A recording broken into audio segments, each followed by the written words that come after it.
sunshine.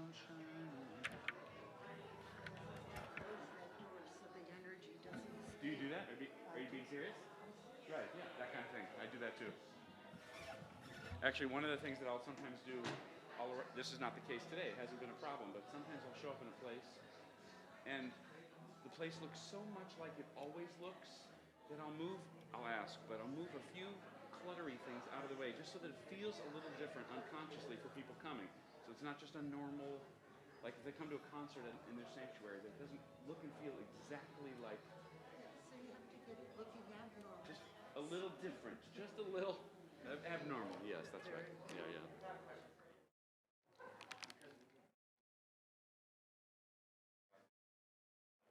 Yes.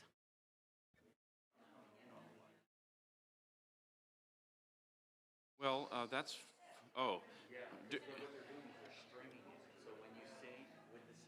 yeah. All right. So that'll be really weird for the live feed. Exactly. So if you wanted to play an acoustic version, I can't. You know what? Are you here for the concert? I am. So it's a shame to hold it off for the concert. I don't know.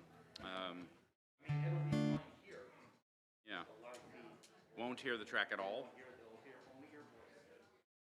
Sending the CD wasn't designed to go into the PC. Okay, I'll tell you what. I'll decide on the fly.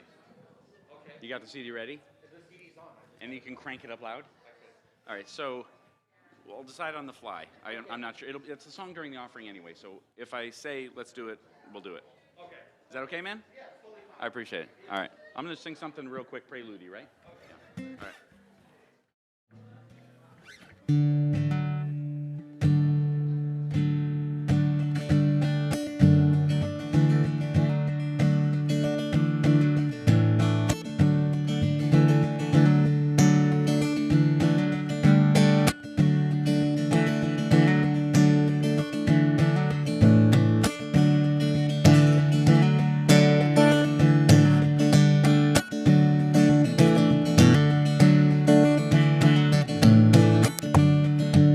Swing wide the doors, the time is right. Swing wide the doors to let in the light. Bring in the dawn for humankind. Swing wide the doors of this heart of mine. I'm not holding it in anymore. I'm gonna shout it out loud. I understand now what I'm here for and what this life is about. It's about love, it's about laughter, it's about comfort and smiles. It's about love, it's about kindness, it's about hearts open wide. It's about love, it's about passion, it's about taking a chance. It's about love, it's about serving, it's about lending a hand. About lending a hand. Swing wide the doors, the time is right. Swing wide the doors to let in the light. Bring in the dawn for humankind. Swing wide the doors of this heart of mine. Swing wide the doors, the time is right. Wide the doors to let in the light. Bring in the dawn for humankind. Swing wide the doors of this heart of mine. Swing wide the doors of this heart of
Microphone, there we go. Greetings, everybody. Welcome to Unity of the Valley Spiritual Center on this beautiful morning. And if you don't believe me that it's beautiful, a couple of years ago, I was with my two granddaughters. The oldest was 9, and I'd planned this great day. It was April, and we were going to have a picnic, and it turned out to be a day like today. And I said, I'm really sorry. I thought it was going to be a beautiful day, and there was this pause, and she says, well, rainy days are beautiful too. So just keep that in mind for all of you that braved the weather out there. If you're watching on our streaming service and you're out of Northern California, we're having a deluge of rain right now, and all these brave people came in to be with us. And for those of you that have forgotten, or if you're like our guest musician and speaker today from Southern California, rain is when water actually falls from the sky. It's okay, nothing to be afraid of. It's going to make all our firefighters be able to go back home to their families. All these thirsty trees that we have will get a nice drink of water. So just keep in mind that this is a beautiful day and a great blessing for everybody, everywhere here in the local area.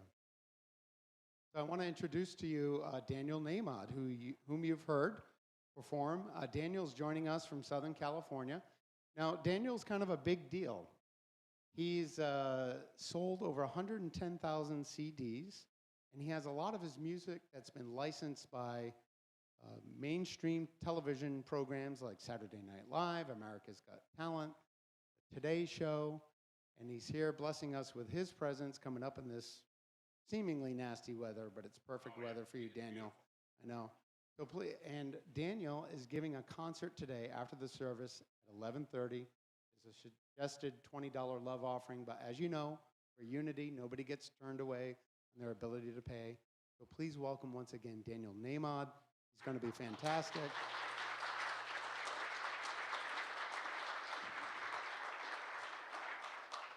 And I also want you to welcome our prayer chaplains this morning. Each and every Sunday we have prayer chaplains here. We're here to pray with you, and it's Patricia and Donovan Alquist this morning. They're back there with those stoles. They'll be available to you after the service to pray for you for anything you want to celebrate or anything that's weighing heavily on your heart. Please make good use of them. And I'm getting ahead of myself. Daniel Naimod is going to be here, 11:30 to 12:30, right here in the sanctuary. So after the service, there's going to be some bottled water if you need some refreshment out in the Great Hall. Help yourself to that. Daniel's also going to have his wonderful CDs for sale out there so that we can move that needle from 110,000 to 110,030. So all of you can buy the That's CD. how it happens. Yeah, So exactly. Yeah. One CD at a time. One CD at a time. Coming up is our holiday craft fair, November, I think that says 13th. I didn't put my glasses on. Say yes, it's 13th. If it's not the 13th, it's the 15th. So show up on the 13th. If nobody's here, come back on the 15th. But it's going to be the 13th. So if you're really handy or you know somebody's very handy in the craft department, please let them know so that they can reserve a table. Craft fair, it's scheduled to be out in the parking lot so everybody can shop in safety and not have to worry about who's sneezing on whom. Our fall reflections, we've been doing this for the past 7 weeks. We're having the final celebration, or as it says here, the finale celebration, November 6th from 1 to 3 p.m., and it's on Zoom. And the great thing about having a celebration on Zoom with all these people that you've been in the small book club with is you get to eat whatever food you want to eat. You don't have to worry about what's showing up for the potluck. So please join all your fellow small book club members for that wonderful celebration. And on Saturday, October 30th, which is when? Next week, we're having our annual yard sale. So keep in mind, this is your last chance to go through the garage or the attic and bless somebody else with that wonderful thing that you've been housing for the past 10 years that you didn't even know you had until you went out there and looked. So there's a sign up out in the Great Hall, as we have with all of our events. So please make use. And for a very special final announcement, Reverend Dahlia is coming to the platform.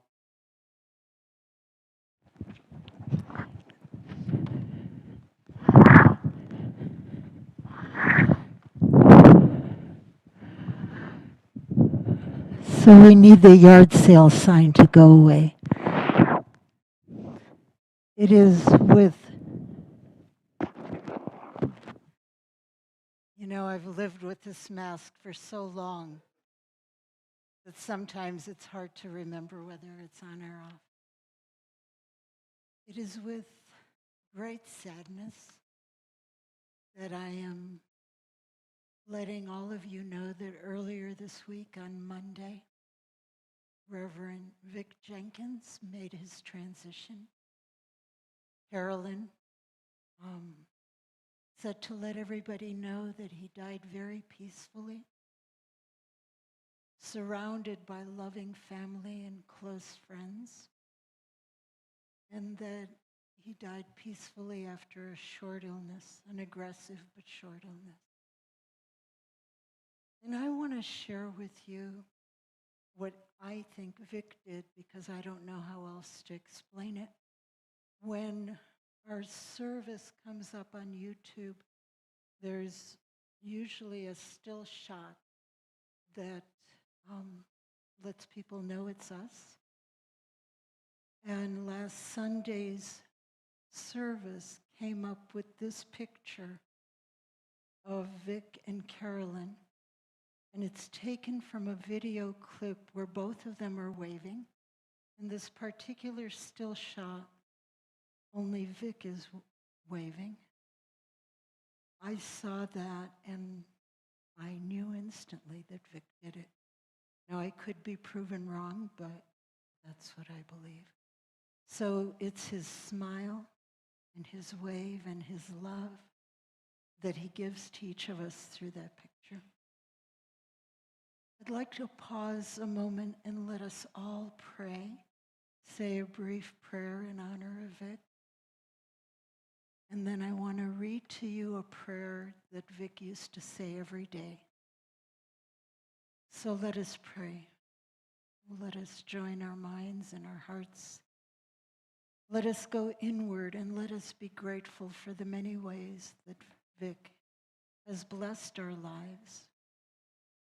Let us be grateful for the inspiration and the joy and the wisdom that he's given. We honor Vic, and we are grateful to him, and we see him shining brightly right now in the light of God.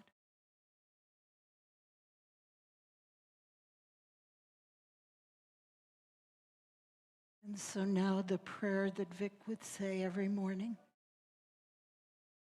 the Spirit of God, which dwells within me, goes before me to prepare this day, performing those things given me to do, perfecting that which concerns me. My only function is to be and to bear witness. And so it is.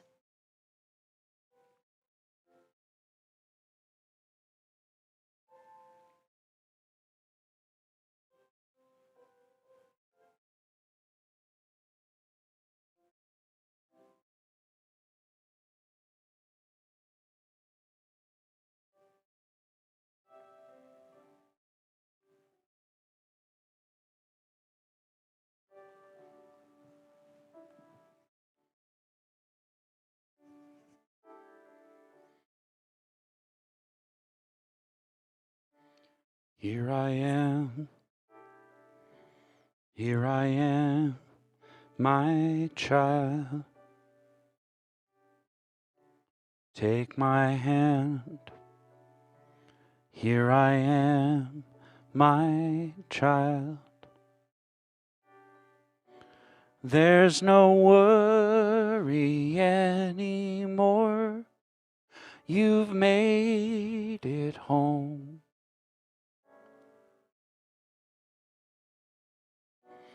Only peace is left in store. You've made it home. Made it home. Made it home.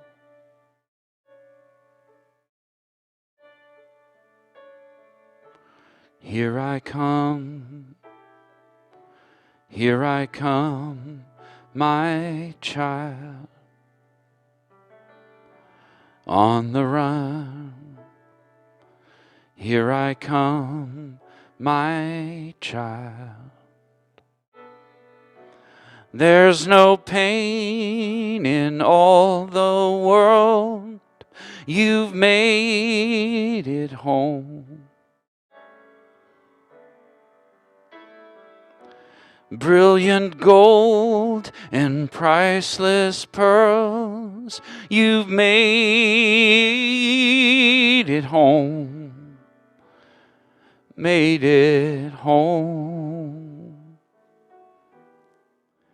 Made it home. Won't you stay forever?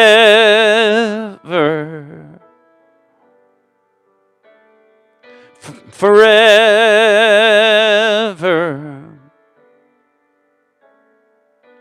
Together there's nothing that we won't do.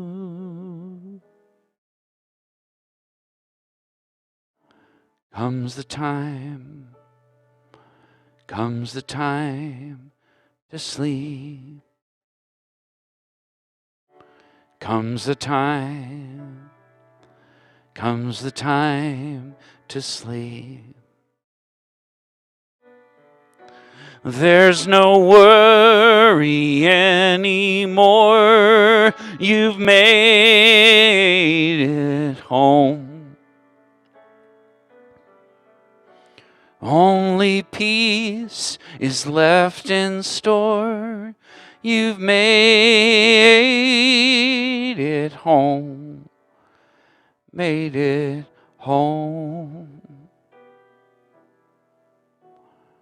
Made it home.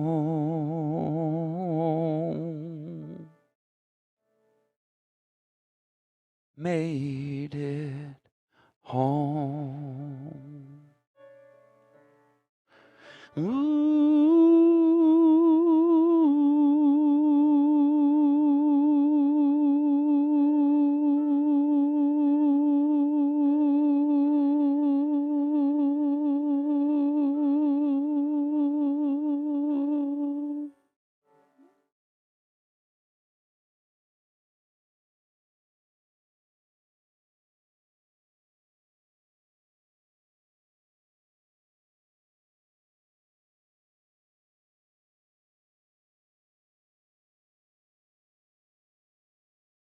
Thank you, Daniel. Fitting song. Difficult transition, but I would say just get on with it. And Vic, each and every week, was really adamant about putting our children at the forefront. For those of you who have been around for a while, our children would come up and stand on stage so that we could bless them. And they were here with us today, the YOUers, probably meeting, and if you have children or grandchildren that are younger than the YOUers, just a reminder that they're welcome to come and sit in the sanctuary with you. So now let's bless all the children and Vic with this beautiful prayer. You are a beautiful child of God, perfect in every way. You are loved unconditionally, just the way you are. And as Vic taught us, I am a beautiful child of God, perfect in every way. I am loved unconditionally, just the way I am. And let's join together, say these words for the real reason that we're here this morning, to acknowledge that there is only one presence and one power in the universe and in my life, God the good.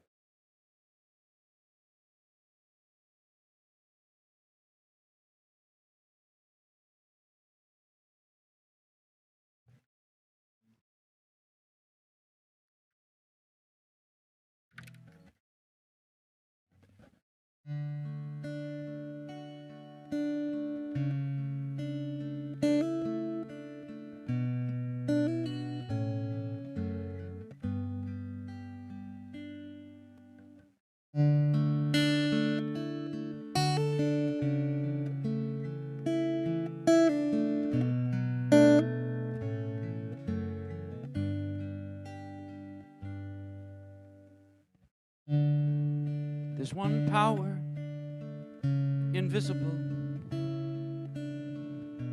and you see it everywhere and every day.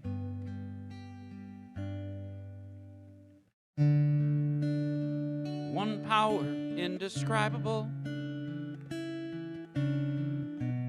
and just speak of it with every word you say. Mysterious until you know the truth. Simple as the love inside. Call it God, call it Spirit, call it Jesus, call it Lord, call it Buddha, Baha'u'llah, angels meet for heaven's door above. Whatever name you give it, it's all one power, can't you see? It's the power of the love in you and me. One power,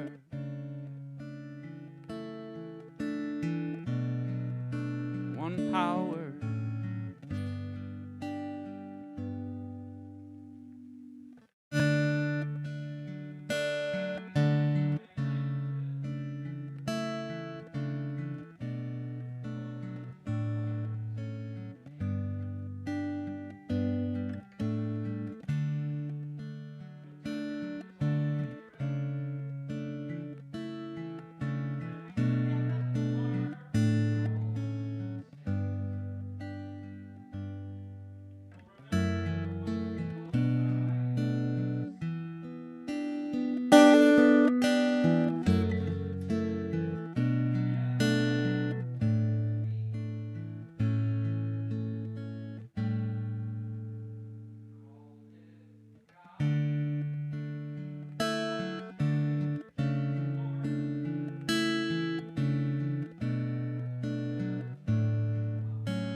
Thanks. Thanks. I abandoned the microphone. Didn't seem like it was working at all, but thanks for getting that back on. And I thought of Andrea Bocelli, who apparently was in Sacramento yesterday, and he wouldn't have needed a microphone, so I figure I shouldn't either. That was an unfair comparison. I apologize. I apologize to Andrea. Anyway, so that is not a song that I was raised to write. I'm sure I'm the only one in this room who feels like the weirdo in the family. But I am most definitely the weirdo in the family. The heretic. The strange, well, in my case anyway, the extreme liberal is how it was always perceived. The one who, I was raised in a very traditional Jewish home, and so I'm very familiar with holidays and Hebrew and kosher rules, and that's how I was raised. So much so, actually, that my older brother's a rabbi. I, on the other hand, was always more interested in whether somebody was nice than whether someone was religious. And to be honest, I actually have some of the bullies in my grammar school class to thank. Because I was not a bullier. I know it's shocking. I have such a imposing, intense, and angry presence. I scare people walking down the street all the time. But hard as it is to believe, in grammar school, I was dorky and sort of sweet, and had no fashion sense or particular self-confidence. So there were a few kids in my class who had those things. Not sure where they got them, but they had them. And as has probably happened since the beginning of time, they decided to inflict, to wield their confidence like a cudgel on those who lacked that confidence. And that was actually a great gift. Looking back, I didn't like them then. I didn't thank them then. But they taught me a couple of important things. For one thing, One Power, that song nothing could be truer to me than the message of that song, and nothing could have clarified that self-awareness more beautifully than to be presented with the difference between religious and nice. And I was presented with it early on. So hypocrisy, as I perceived it, of praying fervently and following all the rules of whatever religion you belong to, the hypocrisy of doing all those things by the book and not being nice, the inconsistency, showed up in stark relief for me and taught me what I valued more, if that makes sense. So years later, after I had moved away from Chicago, where I grew up, I moved to LA to make a living making music, and I was already, I was 28, but that was like 20 years into being the weirdo in the family, don't get me wrong. But when I'm writing songs then in LA, and I do think the geographic distance probably had something to do with it. Have you ever felt that way? You sometimes need to get physically far away to get mentally far away. And so I'm sitting at my little digital piano that my parents bought me for my college graduation.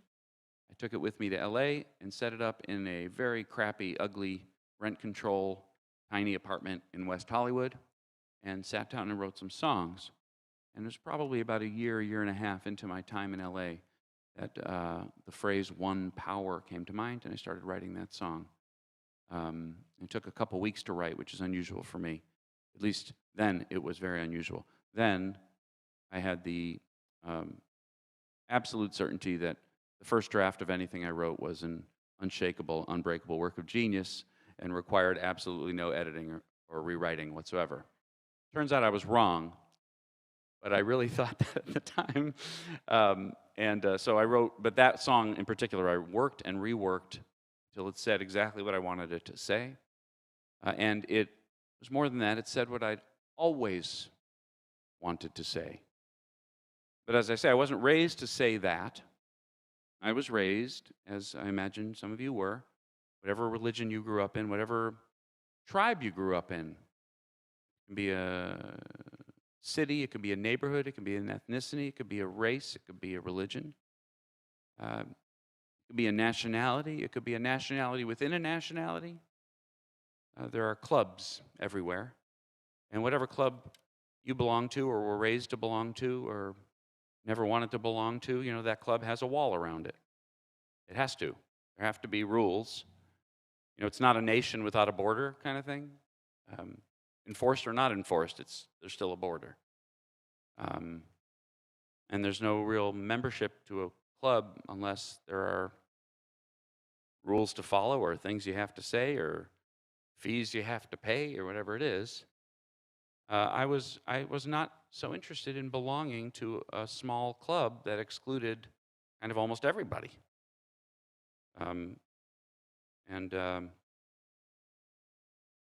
So I grew up wanting to be a member of humanity, but was raised really to be a member of a small community. In this case, in my case, the Jewish community of Skokie, Illinois, in Chicago. That was supposed to be where we were home. That was supposed to be where we belonged, right? Both my brothers stayed in that community. I left that community. The first mistake my parents made was sending me to public high school. My older brother and younger brother stayed in the private Jewish school track that my dad had actually gone to, same high school. I went to public high school and immediately discovered a school of 1,300 kids instead of 90, and a computer lab instead of none. I was into computers at the time. A music program, 2 bands, 2 orchestras, a choir, theater instead of none, And my world blew wide open with Indian kids and Chinese kids and Catholic kids and kids I hadn't come across in the small world in which I had been living. By the way, wonderful world, just didn't feel like my world. Anybody relate to any of this? Growing up, felt like you belonged to either a different community or a bigger community than you were raised to be in. And it can be a lonely feeling, can't it? And it's quite liberating and wonderful to discover, whenever you discover it, that you can, in fact, choose a community, right? Which is one of the wonderful things about a place like this, because you know and I know this is not mainstream religion. Unity isn't it. Religious science isn't it. If you know what religious science is, it's similar in some ways.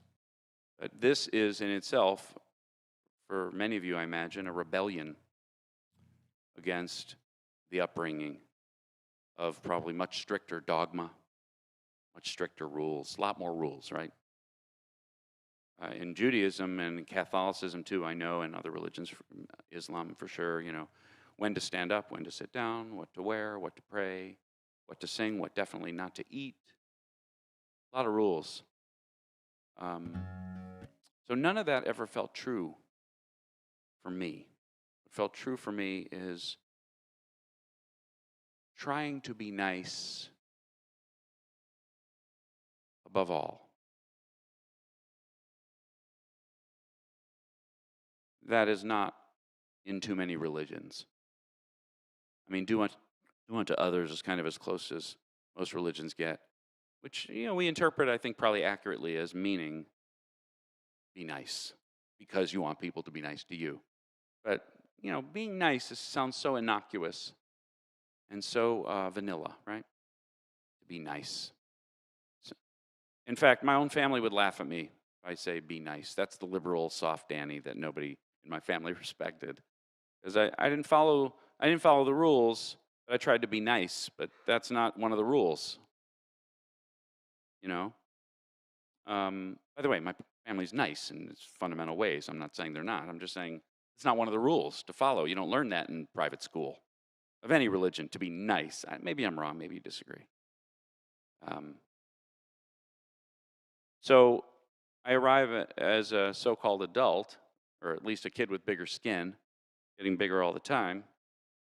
And I decide that I'm going to make music for a living, and I write a song like One Power, which is completely polar opposite to a message. I mean, I wasn't supposed to have a worldview. If I was going to sing in public, it was supposed to be Jewish songs.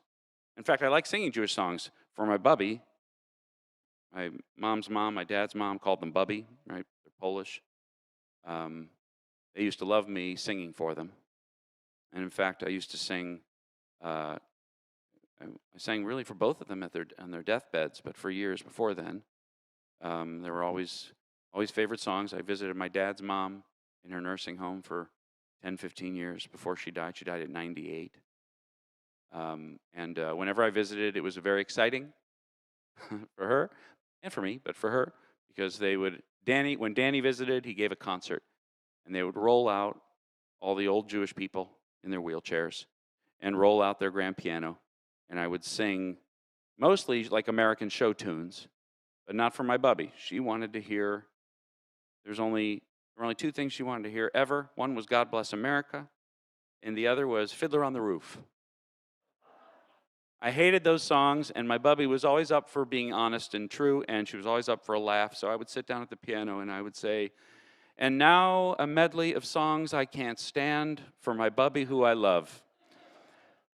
Songs I never sing in any other situation, and I'm so sorry if you hate these songs as much as I do, but here we go, a medley for my bubby, and she's sitting in the front chuckling, and I start matchmaker, whatever.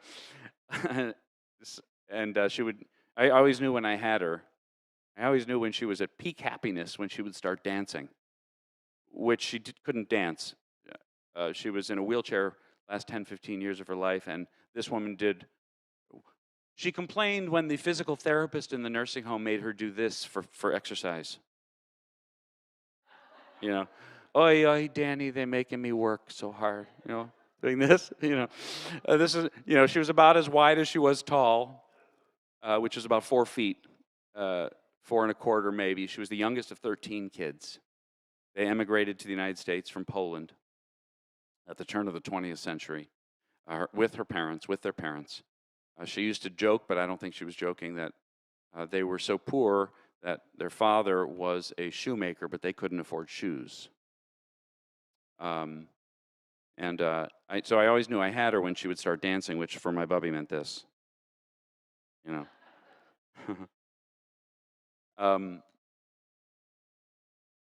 So what is your highest value? What do you consider a quality person? What do you consider a quality life? What do you consider a day well spent? In a traditional religion, a day well spent is a day where you've adhered to commandments. And they're good, they're valid, they're nice. I like the prayers, I like the songs, I like the holidays, right? Whatever holiday you were raised to celebrate, right? They become a part of you, they're in your spine, they're sentimental, they're lovely, they're when the family is forced to get together, which is sometimes a good thing, usually a good thing, sometimes a good thing. It's a lovely thing and tradition is a lovely thing, beautiful thing. I love the traditions in Judaism.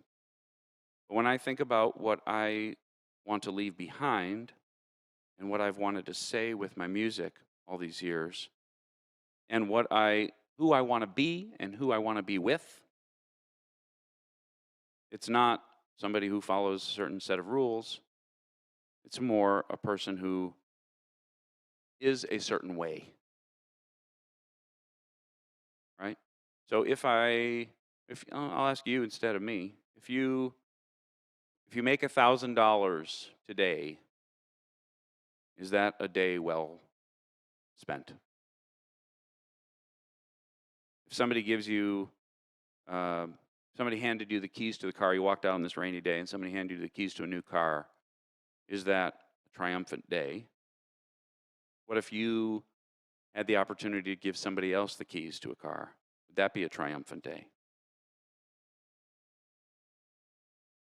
If you're remembered for launching a leather goods business that made a good living and passed along a college fund to your kids, let's say, and when you die, your spouse is well cared for, is that a life well spent? Sounds good. What if you build and lead a church community for 20 years and leave behind the echo of a million hugs given and a million kind words spoken, and a community that continues to exist and bring people together? Is that a life well spent? You know, what is your value? And then, of course, or mine, and then the sometimes painful question to follow it is, am I spending our days that way? Are we driving in that direction? Sometimes, maybe. What I have found very uncomfortably. Oh, by the way, I'm sorry. This is a very different kind of. I give talks all the time, but as you can tell, hopefully I'm sure you can tell, I don't script them, and I just basically just share with you what goes on in a life of a songwriter and a father and a husband, and just kind of thinking about things. This is just me talking. But I ask myself this question, of course, all the time, because I am ostensibly in an entertainment business where BS is far more powerful than the truth, where yes doesn't mean yes, it means no, where I want to work with you means I don't, means I'll call you back, means I won't, means that was fantastic, means I wasn't listening. I'll definitely hear your song, means I won't be there to listen to your song.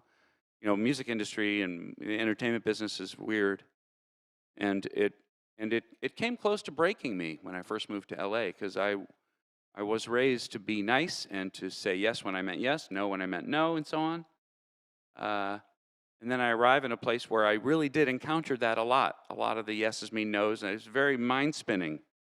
But what I found I was doing, instead of pursuing what Lady Gaga pursued, this is somebody with, her and anybody else you can think of who has triumphed, just risen to the top of the entertainment field anyway, is you see like singular, spectacular focus and certainty. That's what they want. That matters. Them arriving there is the only goal. And that certainty gets them there sometimes. Not every time, but it doesn't seem like a Lady Gaga questions whether it matters to her to be famous. Just feels like that's just who she is. My problem all along has been that I think too much about these things. And I wonder, does it matter if I'm famous or does it matter if I'm nice? If I've impacted 6 people significantly, is that more important than selling 6 million records if the songs are crap and I don't mean them? A college fund would be sweet, and I'm a hypocrite about most things that I sing and say. I just am, inconsistent all the time.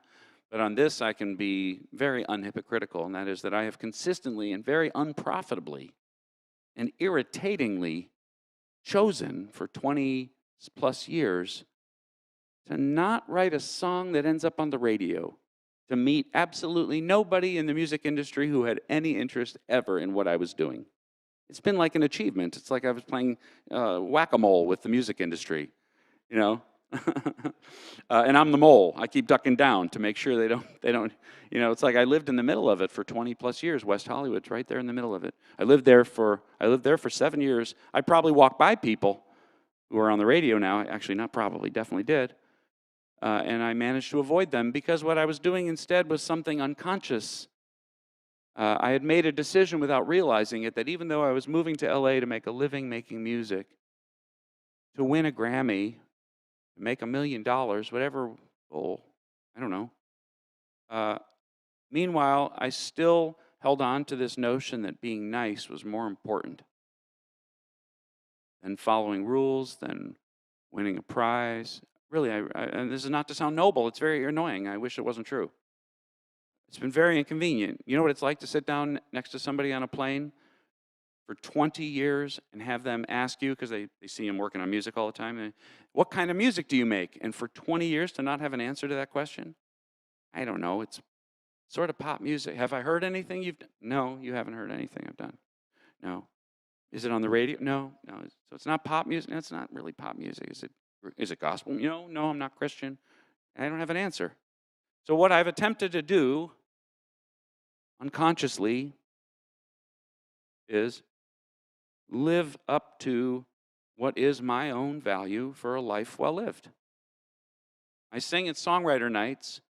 I was just telling a friend the other day, I sang at a songwriter night a couple years ago before the world stopped turning, and there were 3 grizzled older guys than me anyway. I won't say old, but older than me. Gray hair, and they all drank, whiskey during the show, during this songwriter night. 4 of us on stage. I don't normally do these shows, and I was reminded that night why. Because they sang these sad, heavy songs. This broke up, this ended, I died, she broke up. Why'd I break up? We shouldn't have broken up. Wish we'd broken up again. Heart's breaking, my heart's breaking more. I wish I had a heart to break. She stomped on my heart, and whatever it is. All those would be hit songs, by the way. And they're sitting there drinking whiskey in between songs, and I get up and I sing, why give up hope? There is always hope. Why give up a dream? There is always another dream. Why give up a song that I love to sing? You know what I mean. You know what I mean. Do do do do do do do. Right, I'm singing this, and I finish, and it's just a song. I like it. It's nice. Finish it. And the host says, Daniel, I think that's about the most optimistic song I've ever heard in my life. And I'm thinking, that's the most optimistic song? You need to get out more. Anyway. So, do you, on a daily basis, do the thing that you consider most valuable and most important? Time most best spent. You make the difference you came to make. Now, if you're like me at all in this area, you question how big an impact you're having, right? It's a dangerous and sad reality, by the way. So as a singer-songwriter, no matter how hard I try to make a good-sounding record, I can always turn on the radio and hear a better-sounding record, right? The master class is always on for a musician. I can turn on the radio and be overwhelmed by how good my record doesn't sound in comparison. I spend a month and have $6,000 worth of equipment.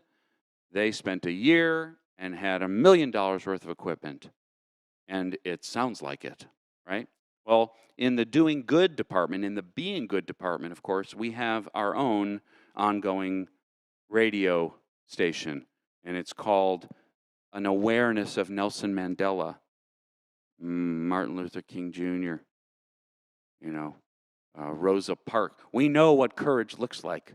We know what kindness looks like. And I don't know about you, but I'm usually about 96.3% short of those levels. So even as I'm writing a song like One Power, I'm wondering, why am I trying to make the world a better place when Imagine already exists? Right? So it comes back to the question, what's important?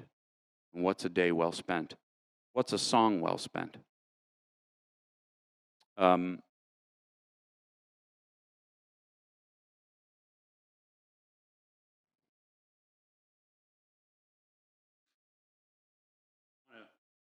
share with you a couple pieces of music. And I think I am going to give you guys a song that they won't apparently be able to hear the track online. But you know what? You guys came out in the rain. So I'm going to do a song, you do the offering. I'm running a couple minutes late. Is that okay? We're fine? Okay. This is a song inspired just what I'm talking about. Our little boy, Jude, is 9. And he is, in fact, a nice boy. Right? There's no way of knowing in advance. And, right, I mean, people come in the way they come in. They show up the way they show up. It turns out he is that kid. He's the kid who helps kids find the crayon color they can't find, or points out the water fountain if they don't know where they are, that kind of thing. There was a boy in Jude's class when he first started school that didn't speak a word of English, and was throwing elbows and getting in all kinds of trouble, right? He's like 6 years old. Of course he is. He has no idea where he is, who he's in a room with, no idea what country he's in, much less city, much less school, doesn't understand anything that's going on. So every day, pretty much, for weeks, Jude would come home and tell us a story about how this boy, call him Evan, would get in trouble, you know. And then one day, Jude's teacher called and said, I want you to know what your boy did today. I finished reading a book to the class. They were on the rug, 28 kids. I cannot imagine. Okay, but that's another subject. 28 kids. I finished reading them a book, and your son raised his hand and said, I think Evan did such a good job listening today that he should get an extra point. That was it.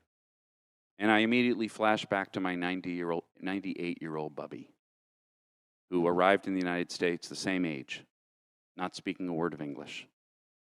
And I'll tell you, on her deathbed, she was still proud of the fact that she'd started school in kindergarten, not speaking a word of English, and in 2nd grade, won the spelling bee. And I told Jude when he came home that day, I said, Jude, you spoke up for a boy who doesn't speak English and is having a hard time. That might have been the first time somebody said his name, and everyone in the class, including the teacher, everyone turned, smiled at him. Nothing conditional, nothing hard to understand. He just felt approved of. One little sentence, Jude. I said, and your great-grandmother, I promise you, had a moment like that. Somebody said something on behalf of Betty, because it was not her parents. They had 13 kids, and she was the youngest. There is no way that her parents pulled her aside and taught her how to read and write English well enough, given that they didn't even speak it. Somebody spotted this tiny kid, and I cannot imagine how little she was if she was 4 feet at 90, you know. Somebody spotted this tiny kid and said a kind word to her. Somebody spotted a spark of intelligence, and I really do talk to Jude this way, by the way, whether you think that's a smart idea or not. My wife is sometimes like, Jesus, he's 9, not 19, you know. Anyway, I said, somebody spotted it in Betty, your great-grandmother, my Bubby, and gave her extra help, gave her confidence, and it changed her life. And you'll never know, most likely, what you did today for Evan, but that one sentence was a real thing. So I write a little song. You say a little kind word to somebody in the grocery store line. You hold the door for somebody. You offer somebody a little bit of cash. You support somebody.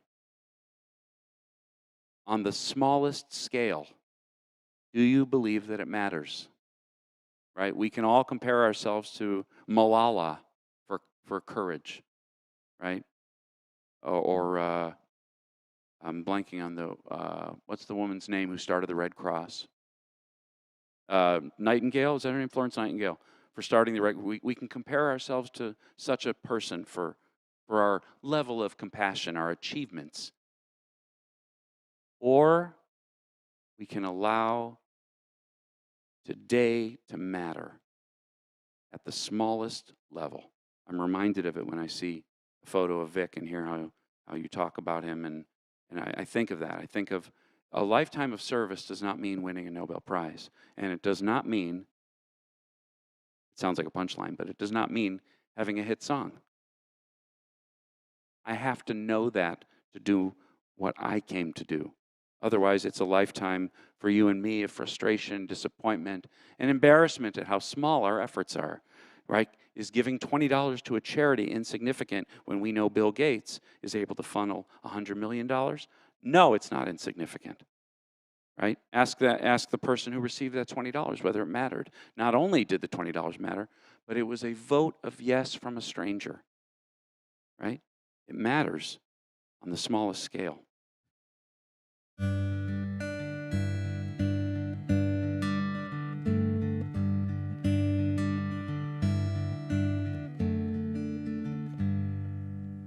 Lately I've been thinking about what motivates me to give a couple dollars to a stranger on the street, to hold the door, carry groceries, help a neighbor in need.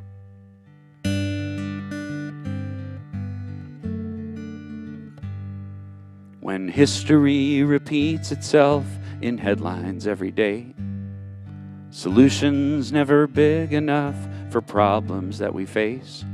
As a man, as a dad, what difference can I make?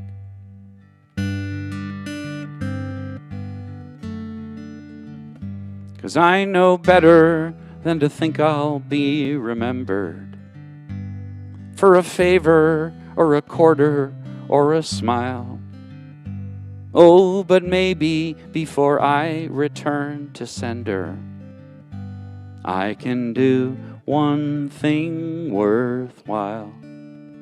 So I'm gonna try. I'm gonna try to raise a kind child.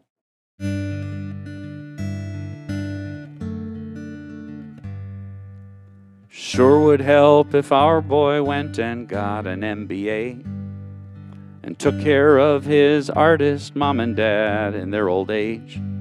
But let's face it, Wall Street probably isn't in his DNA.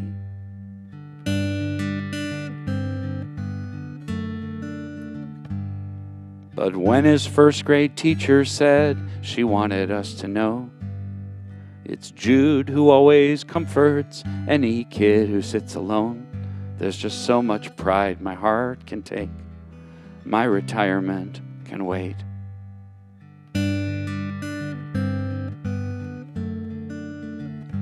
Cause I know better than to think I'll be remembered for a fortune or a pension or a prize. Oh, but maybe before I return to sender, I'll have done one thing worthwhile. So I'm gonna try. I'm gonna try to raise a kind child. I don't want him to think the world is his to save. It's too much pressure anyway, it can't be done. I don't want him to think he has to be a saint, 'cause the truth is, saints don't have any fun. Mostly I just hope, my boy, you'll come to understand. No 401k or GPA can make a happy man. It's having roots, doing good, helping out where you can. So put down roots, do some good, take somebody's hand.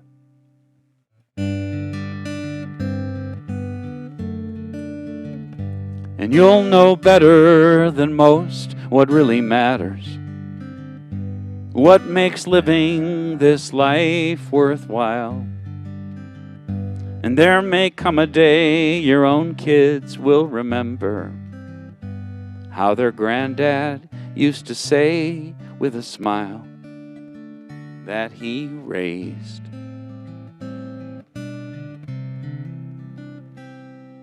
We raised a kind child.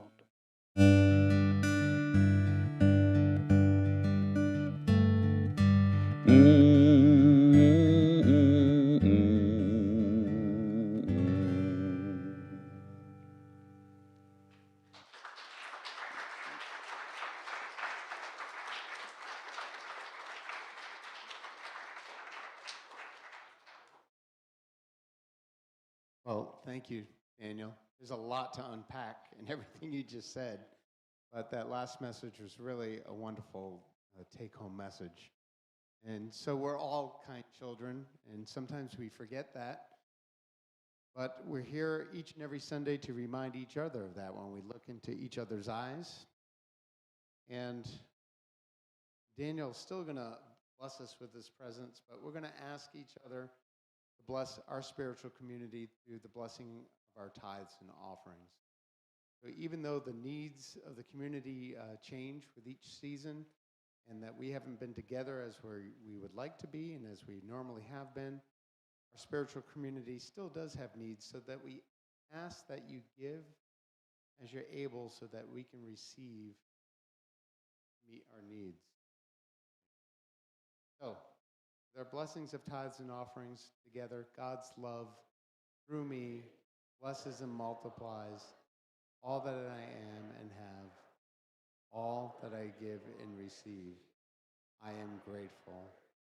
Just as a reminder, we don't have anybody coming around to collect anything, but there are so many ways you can give through text, through our website, and through those little paper checks that still exist in our society. And so through all of those, we affirm that the inexhaustible resource of spirit is equal to every demand. There is no reality in lack. Abundance is here and now manifest. Now Daniel's going to lead us with the peace song. Yeah, I was going to do one more song, if that's okay. Is it okay? Still do it? Sorry to keep you guys late. Is that all right? All right, one more song. This one's a little different, but you've learned already probably too much about me, and so you'll understand some of the context. First, let me just say, the concert it's just like an hour more music, because I clearly just talked too much, and I look forward to singing you a whole lot of songs. The most recent album came out end of 2019, and it was my 23rd album. I have a lot of music to share with you, and I will stick to the songs, most likely, because I really would like to sing you a bunch of songs today. So it's just an hour of songs, and truly an announcement of a suggested offering. I don't want anybody not to come, because even $5 feels like too much. Just come and sit and let it be my gift, okay? If you want to hear some more music, just be here. It's right after the service, because I talked so long. So that's convenient.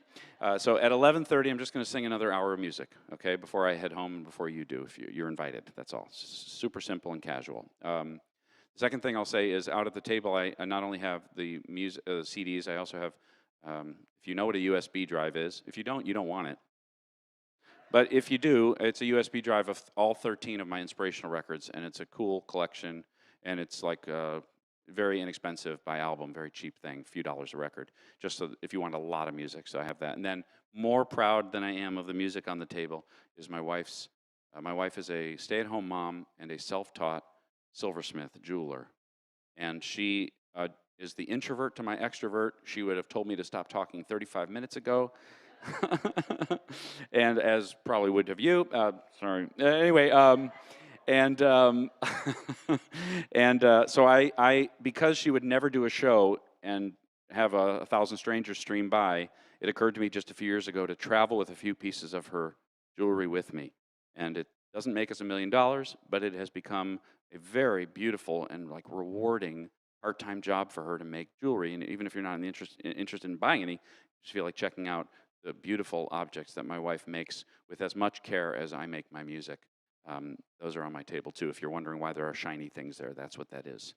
So this is a song. I mentioned my bubby, my dad's mom. On my mom's side, I am a Holocaust surviving family. My mom was born in a tiny clinic in Uzbekistan as her parents left Siberia. They spent the war in Siberia in a work camp, barely escaped the Nazi invasion of their town. No one else in their family survived it. My mom was born, her mom went into labor on the back of a horse, and she was allowed to stay at this clinic in Uzbekistan overnight after my mom was born, because my bubby, my mom's mom, was a skilled seamstress. So she offered to sew nurses' uniforms while she laid there in bed, and they let her stay an extra day. They were refugees without anything or anyone in the world, and made their way to the safest place in the world for Jewish refugees who had barely survived the Holocaust, which was West Berlin, where they lived, American-occupied West Berlin, where they lived for several years, where my uncle was born in a DP camp there, until they were sponsored to move to Chicago by a distant relative who had moved there at the turn of the 20th century, who scanned books for surviving names and sponsored, to hear the story, sponsored maybe 100 relatives. Put them up in their living room, co-signed leases for them when they got to Chicago. That level of giving. So it has been, like I say, over 20 years of doing this kind of music without really understanding what it is or even why it is so fundamental to me and why I do it with such intensity. I've sung One Power thousands of times, and I never, ever don't mean it. And where that comes from is only recently kind of clarified, and this song played a big part in the clarification of why I do what I do and who has done it before that inspired me and demonstrated the power of a song. So this, like I said, this is very different. Apologies to people at home. You'll hear me do this, but if you don't hear the track, you'll just have to imagine something with some energy and intensity, and it's the only song I've ever done my whole life to a track, and you're about to understand why. That's all I have to say. Here we go. Real loud. I could sing about mistakes I've made, broken hearts and broken wings. I could sing about my aches and pains and the one that got away. But it seems to me the world has its hurts to spare. Shadows are everywhere. I decided I've cried enough. There's plenty of songs about tough luck. I'm gonna sing about love. You can bring it up. Gonna sing about love and lift somebody up instead of talking about tough luck. I can't deny I still dream about the glory, the Grammy, the gold. I cannot lie. I still wish sometimes my eyes and my heart would close. But it seems to me my family escaped the war and they never sang anymore. They lost everything they had. And if a song is all I can give back, I'm gonna sing about love. Gonna sing about love and lift somebody up. Gonna sing about love instead of talking about tough luck. Whoa, no more tough luck. I'll tell you what I'm gonna do. Gonna take my cue from a few folks I look up to. I'm gonna sing about love. Stevie Wonder sings in the key of life. Bobby McFerrin says, be happy, it'll be all right. Marvin Gaye showed the way to what's going on. It's a wonderful world thanks to Louis Armstrong. Soul Asylum saved those runaway kids. John Lennon just imagined and the whole world did. John Denver took a sky with Tina Turner to the sea. Stevie Wonder to a higher left. John Legend and Comet of freedom. Pete Seeger's going to overcome. Bob Marley just smiled at the rising sun. Eminem will lose himself before the moment's gone. Miss Jackson knows the knowledge is what we want. Gloria Gaynor maintained that we're going to survive. Tim McGraw wants us to live like we are dying. Aretha got R-E-S-P-E-C-T. Bette Midler from a distance the whole world we see. Tom Petty free falls. Leanne hopes we dance. Josh Groban raises us up. If we're hurting, R.E.M. understands. Irving B. bless the USA. Van Morrison ushered in a brand new day. Whitney sang about the greatest love of all. Johnny Nash can see clearly now the rain won't fall. Pink knows we're beautiful. Christina does too. Rihanna sees us shining like a diamond. We keep walking like the Foo Fighters. Fight the power, Public Enemy said. Miley is a climber. Andy Grammer keeps his head up. Bill Withers, we can lean on him. him. Natasha's unwritten. Taylor Swift shakes it off again. Lady Gaga was born this way. Jason Mraz, truly glad to be our friend today. The Black Eyed Peas wonder where is the love. Desiree gotta be. Journey never stopped believing in us. Simon over troubled water made a bridge. Elton John lit a candle for Diana, he did. It's the same love. Macklemore was moved to pray.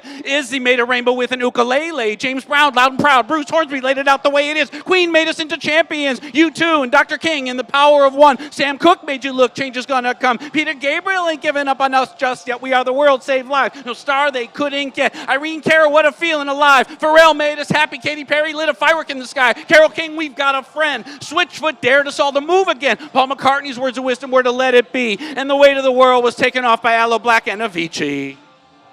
So what do? I'll tell you what I'm going to do. I'm going to sing about love. Sing about love. And lift somebody up.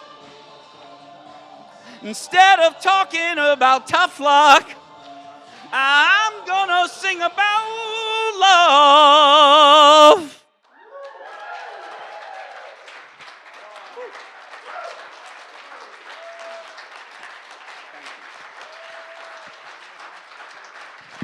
Thank you so much.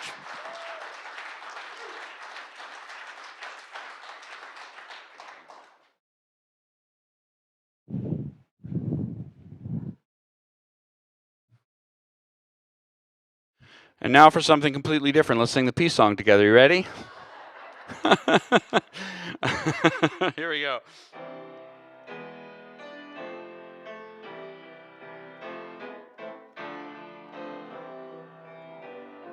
Let there be peace on earth, and let it begin with me.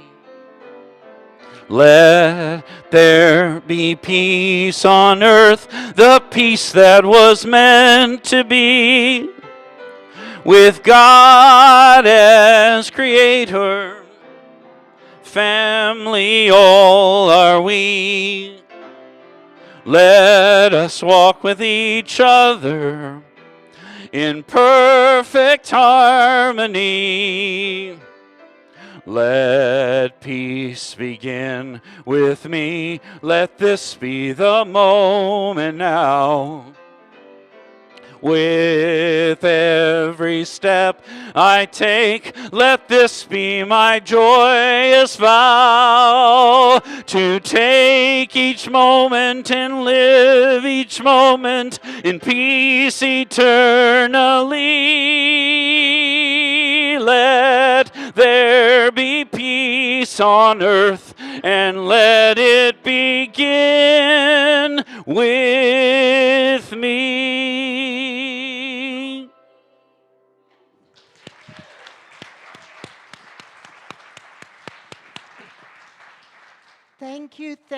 Thank you so much, Daniel. One more time.